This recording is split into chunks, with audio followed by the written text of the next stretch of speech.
This movie tells a story about two girls who agree to go after one another's bullies. First of all, this movie is really lacking originality. The basic plot is a twist of Alfred Hitchcock's Strangers on a Train, as it borrows the idea of seemingly unconnected individuals agreeing to become the other's agent of revenge. The rest of the movie is an homage to teen cinema of the 1990s, even working with a soundtrack from that era. It suffers for being derivative, as it's shamelessly plugging into nostalgia for the movies like Clueless, Mean Girls, Hatters, and Cruel Intentions. While virtually everyone with a speaking role in this movie is way too old to be playing high schoolers, this is a slick-looking film with a gorgeous cast.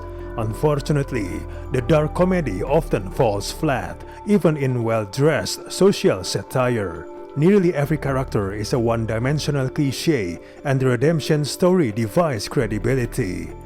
The movie never settles on a tone and is barren when it comes to laughs, with its few decent one-liners. The audience is stuck with its lumbering plot and haphazard narrative for long.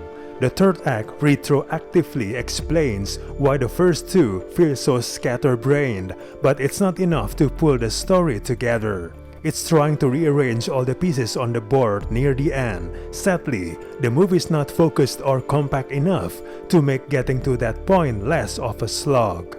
That leaves us with an unsatisfying finish and a film that has way too many disjointed ideas floating about.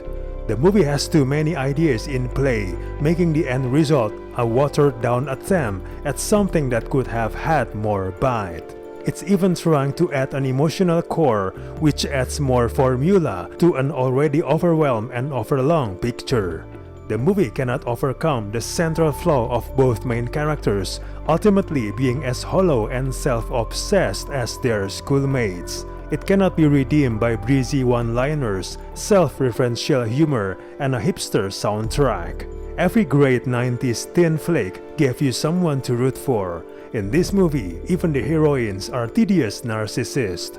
The movie is trying so hard to appeal to Gen Z, and with some awkward attempts at sounding hip and some muddled social commentary. It doesn't have much to say about changing social values or generational differences.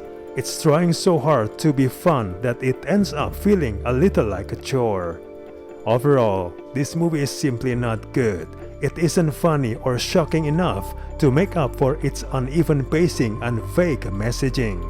We do not recommend this movie at all.